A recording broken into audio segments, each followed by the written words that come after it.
আমার নিশ্চয়ই ধরো বাথরুম ইস্যু বা বাথরুম নিয়ে একটা কোনো বড় একটা কন্ট্রোভার্সিয়াল কথা হয়ে যাবে, সেই মাটা তো আর আমি হতে পারবো না।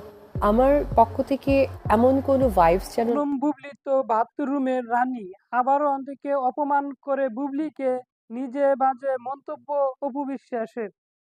ব্যক্তিগত জীবনে অনেকটাই অন্তিকে পরিপাটি অন্তিকে থাকলেও অপু বিশ্বাস যার অন্তিকে কারণ হিসাবে অন্তিকে তিনি বলে অন্যের মতো করে বাথরুম স্ত্রীকে নিজের অন্তিকে নামটি যুক্ত করতে চান না তিনি। অপুর অন্তিকে দাবি অন্তিকে এখন যদি তিনি বাজে কামান্ড অন্তিকে যুক্ত হয় তাহলে পরবর্তীতে সেই প্রভাব পুরোপুরিভাবে এ ছেলের উপর পড়বেই, যা তিনি কখনো চান না।